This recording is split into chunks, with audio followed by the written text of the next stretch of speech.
All right, so let's finish, insha'Allah ta'ala, what Abu Shuja' has to tell us about the Qiblah and whatever explanation Sheikh Muhammad Sulaiman has for us here. May Allah have mercy on both of them. Ameen. قال المصنف رحمه الله, said the author, may Allah have mercy on him. That's Abu Shuja'. ويجوز ترك الاستقبال في حالتين. It is permissible to abandon facing the Qibla in two cases, in two circumstances. Then he gives the first one. في شدة الخوف, in extreme fear, during extreme fear. الشرح, the explanation. إذا التحم القتال ولم يتمكنوا من تركه بحال, if there were hand-to-hand combat, that means the enemies are all mixed together. The two parties, the two warring parties, their combatants are all mixed together. And the Muslims were unable to avoid it in any way. لِقِلَّتِهِمْ, because of their few numbers.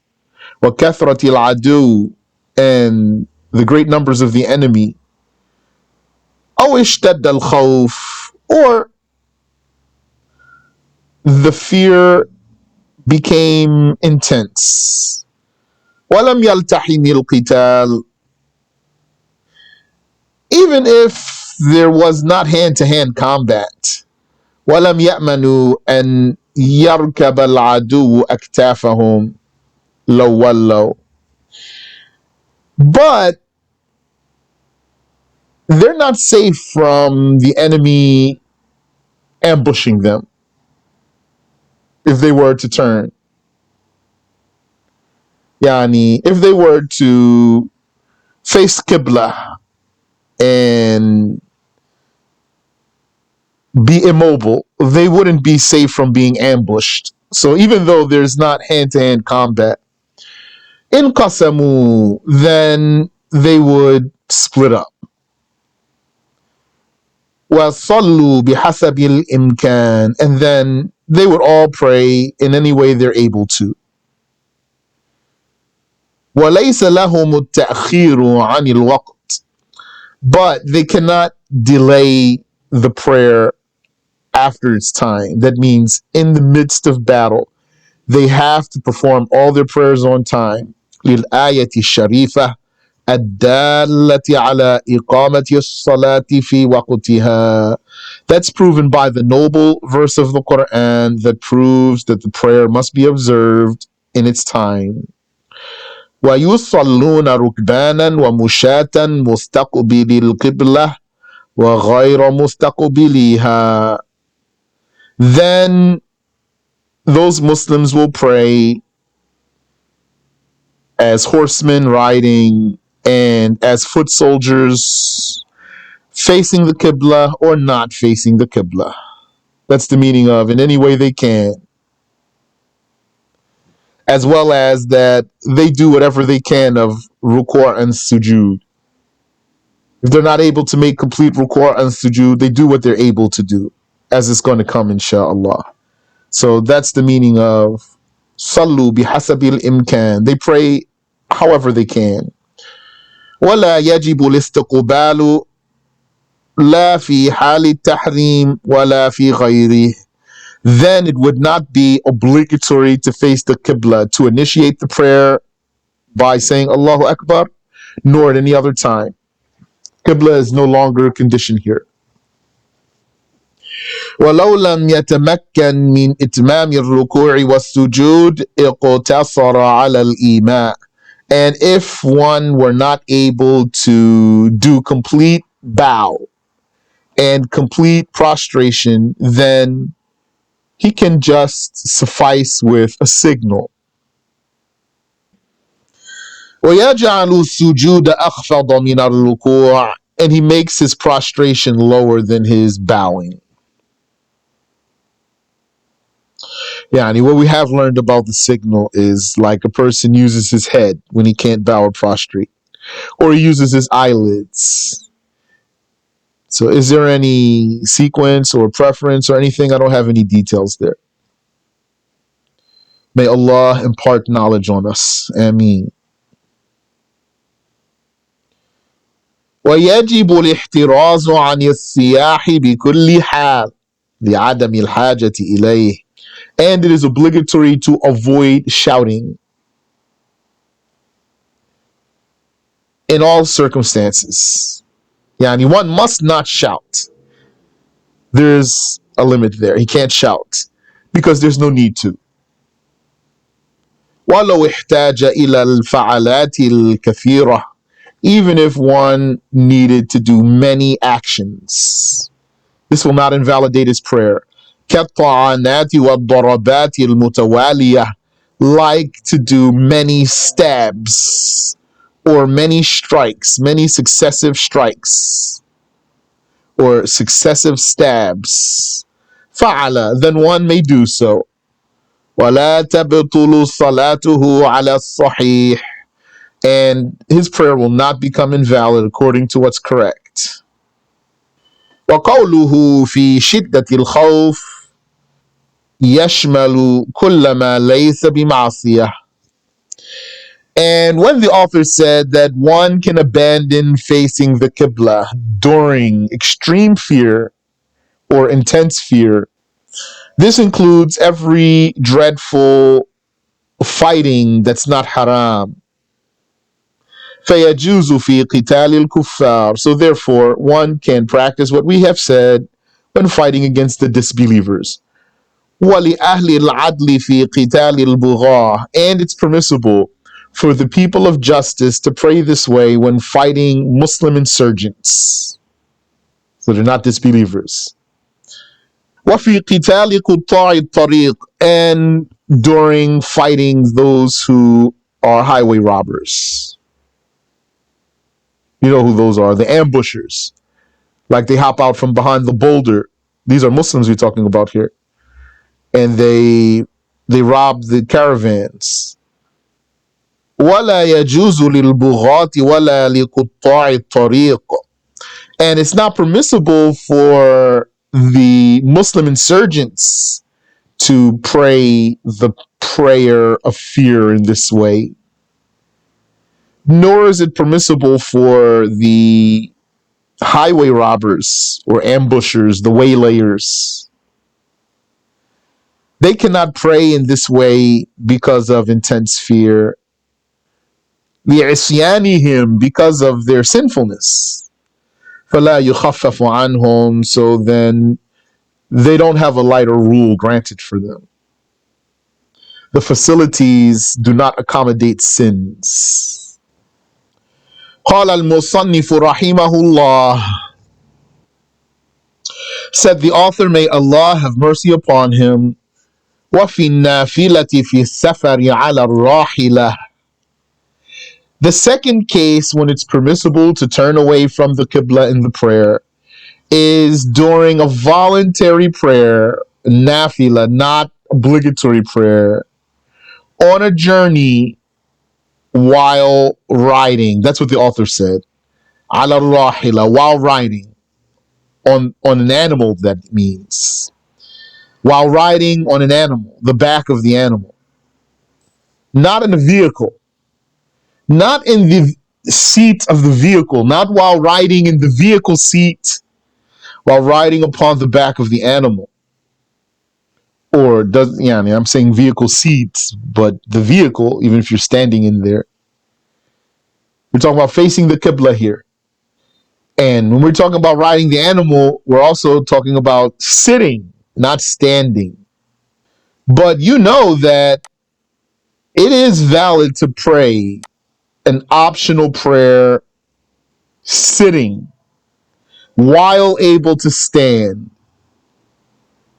It is not valid to pray an obligatory prayer sitting while able to stand. That's the meaning of the hadith of Al-Bukhari. Man salla جالسا فله نصف أجر القائم ومن صلى نائما فله نصف أجر الجالس أو كما قال. Whoever prayed sitting down has half the reward of whoever prayed standing. And whoever prayed laying down has half the reward of who prayed sitting. This hadith refers to the optional prayer. Optional prayer does not, it's not an integral of the optional prayer. Standing is not an integral of the optional prayer. So we're talking about optional prayer here. We're also talking about traveling. So what the author said himself in his own text is, وَفِي النَّافِلَةِ فِي السَّفَرِ عَلَى الرَّاحِلَةِ, and during, yani, in the voluntary prayer, for the voluntary prayer during a travel upon the back of an animal. So this statement of the author is not jami' mani'. It's not all inclusive. It's not jami'. It doesn't include everything that should be included. Because by saying upon the back of the animal gives the impression that if you're not riding, then you don't have any permission here. And that's not the case. So what one might understand from this statement is not the case. One might understand from this statement when he says, in the voluntary prayer while traveling upon the back of an animal, one might understand from that if he's walking then while traveling, then he doesn't have these permissions. And that's not the case.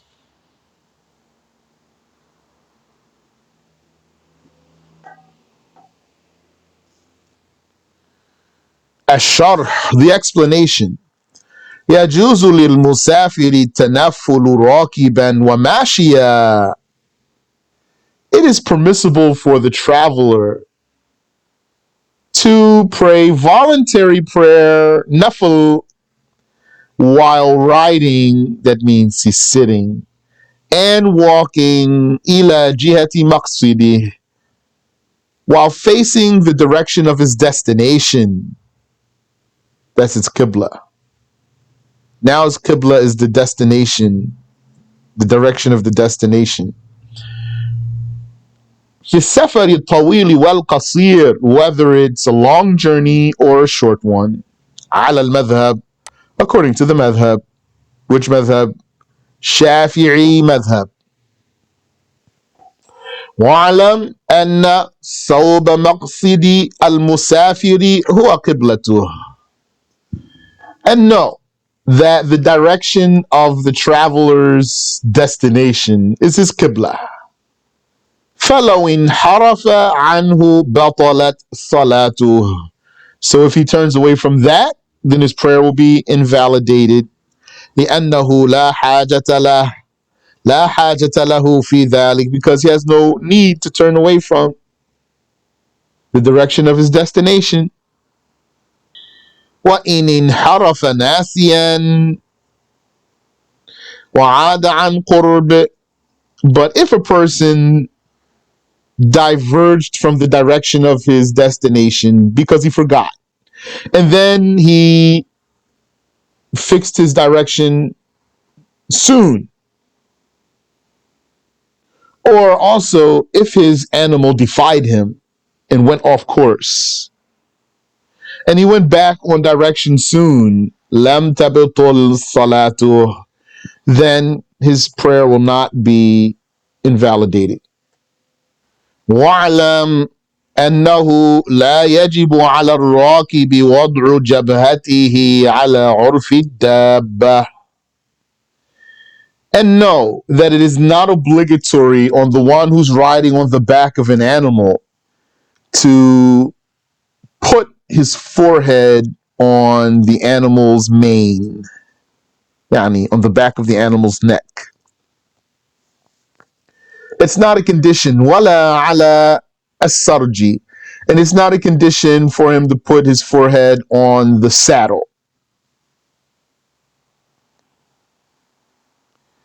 والإكاف بل ينحني للركوع والسجود.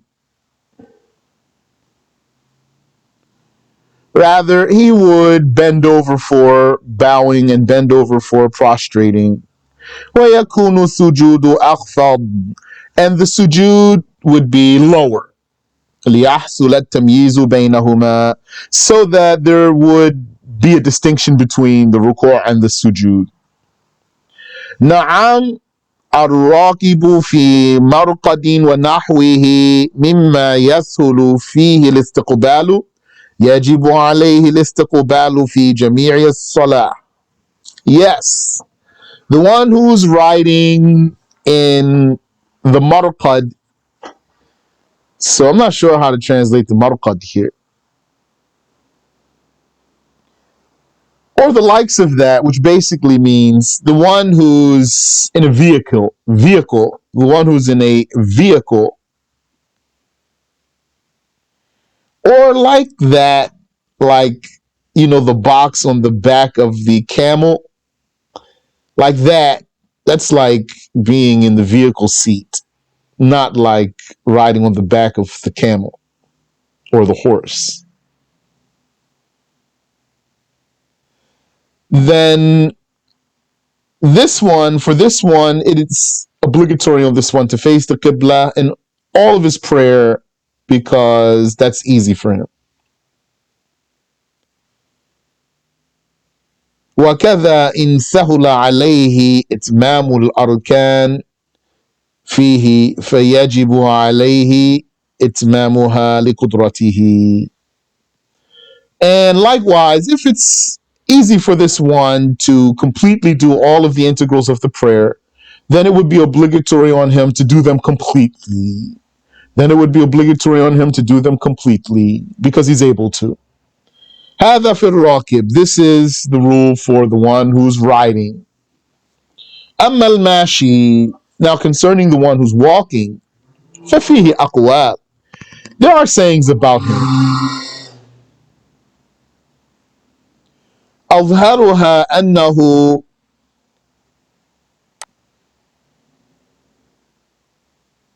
You said, when you say vehicle, does that include today's vehicle? Yes. Like a car. Yes. Car is like the box on the back of the camel.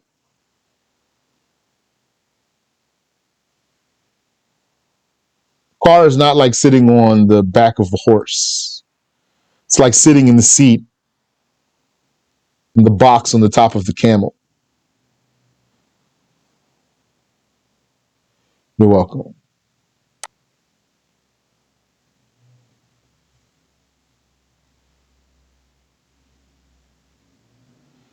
أظهرها أنه يتم الركوع ويسجد على الأرض. So there are sayings concerning the one who's walking. The most prominent of those sayings is that he must complete, and he do a complete bow, bending over, and he prostrates on the ground. So it means he's going to make a complete ruku' and a complete normal sujood. This one who's walking while traveling. وَيَسْتَقْبِلُ الْقِبْلَةَ فِيهِمَا, and he faces the Qibla while doing that. وَلَا يَمْشِي, and he doesn't walk. إِلَّا فِي قِيَامِهِ وَتَشَهُّدِهِ, unless he's in the standing position or he's in the tashahhud position. Then he can walk. And while he's bowing and prostrating, he has to face the Qibla. And also to open his prayer, he faces the Qibla.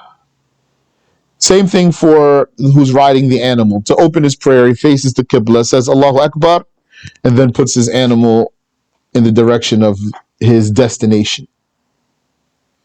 وَيَسْتَقْبِلُ وِجْهَةَ سَفَرِهِ فِي الْقِيَامِ وَالِاعْتِدَالِ وَالتَّشَهُّدِ, and he can face the direction of his travel, of his journey, in the standing position and in the return from ruku' position, yani the standing erect after bowing position, and the tashahhud position. Fara', branch. راكب السفينة لا يجوز له التنفل فيها إلى غير القبلة. The one who's riding the ship. Didn't they have ships back in those old days, the time of the Prophet alayhi salatu wasalam? Yes. Some people forgot they had boats. They would say they didn't have vehicles then. They just had animals. No, that's not true. The scholars talked about the vehicles other than riding on the animals. The one who's riding in a ship, راكب السفينة, لا يجوز له التنفل فيها إلى غير القبلة.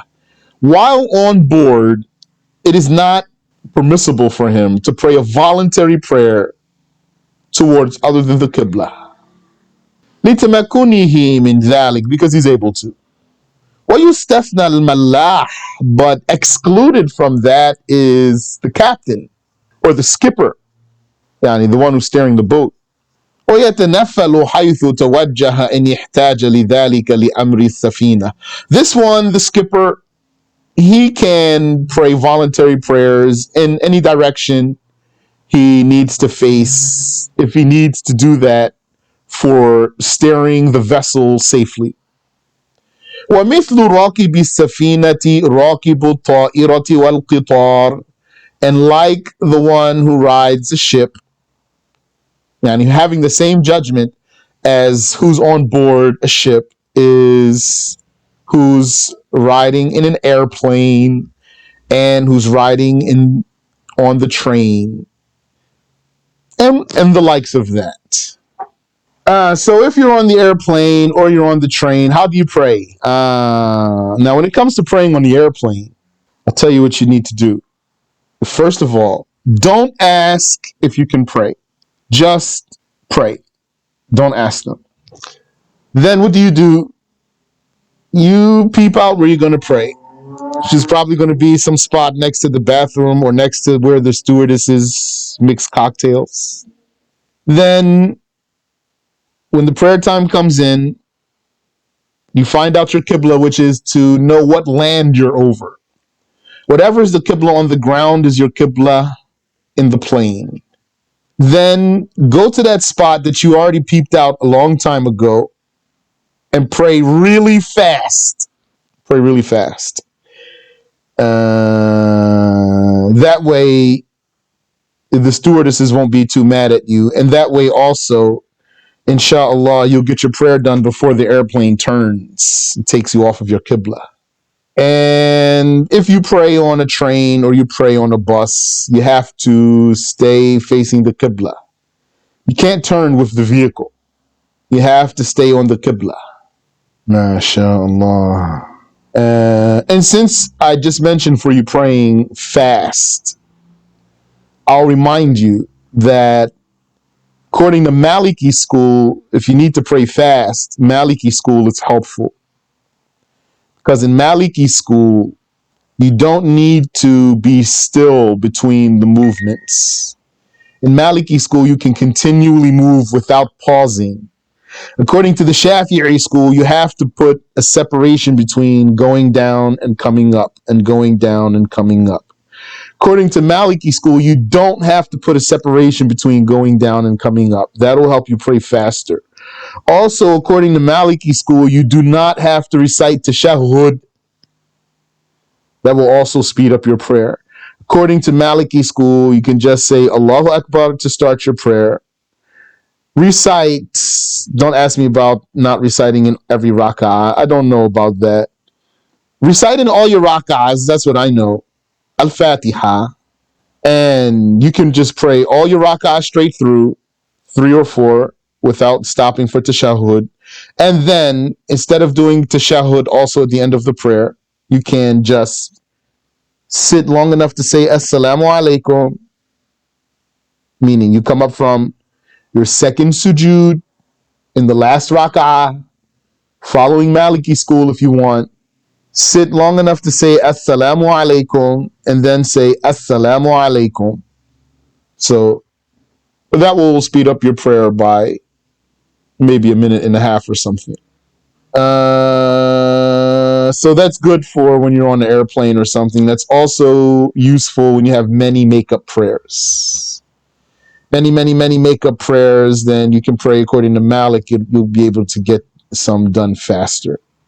So how do you determine the Qibla from the plane? By knowing the land that you are over. Whatever is the Qibla on the ground is the Qibla on the plane. Just like if you were in a very tall building, skyscraper, the top floor, on the roof, in fact. How do you know the Qibla? Whatever is the Qibla on the ground is the Qibla on the roof. Same thing. Or if you were in a mountain. Tayyib. We'll stop there for today, inshaAllah ta'ala. Then next week, we'll start going over the obligatory integrals of the prayer. Bi'ithnillahi ta'ala. So if you don't have any other question for me, we'll stop here. I do have a question. Yes. Malik. Sure. You said you were doing fast. You could do it faster than Shafi'i, yes. So, throughout your day, you could do that? Yeah, you can follow Malik if you want to. A person can follow Maliki school if he wants to. But if he's very concerned about his reward, then he might be mindful about skipping too much. That's why I said, like, if you're on the plane, you might do that because tight situation. Or you have many makeup prayers, you might do that because you have a lot of prayers to do. But if it were me, I wouldn't want to pray like that regularly, personally. And I wouldn't encourage anyone to. Or you're at work, for example, you don't have a lot of time or something like that. But it's valid. If a person want to pray like that every day for the rest of his life, he can if he wants to.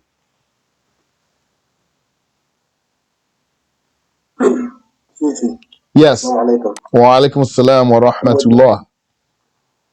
Would the person need to make wudu according to the Maliki school too as well? In order to... He doesn't have to. He doesn't have to. Okay. It's valid to make wudu according to one school and pray according to another school. Ameen wa fikum. Sorry, just a question I posted there. Are you allowed to mix between the schools when you're performing the integrals of the prayer? Like starting Not a good idea. Not a good idea. Not a good idea. Okay.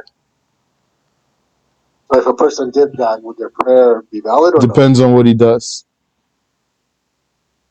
Oh, okay. Best thing to do is stick to one madhab for a worship. And best thing to do is stick to one madhab for everything that goes together, like purification and prayer. That's better than doing according to one school and then another school. Why? Because when you start mixing things like that, then you're going to have a lot of questions and you're not going to find someone to answer your questions for you. So the best thing for you to do is just follow one madhab, especially if you have access to people who can help you if you need questions answered. Ameen wa fikum. That in itself is easier. Yani sometimes person is going to want to mix up madhabs for some reason. He figures it's going to be easier for him. It's going to be easier in the long run to just follow one madhab in so many cases because then you can get your questions answered. Ameen wa iyyakum. Ameen wa fikum. Subhanaka Allahumma wa bihamdik. أشهد أن لا إله إلا أنت أستغفرك وأتوب إليك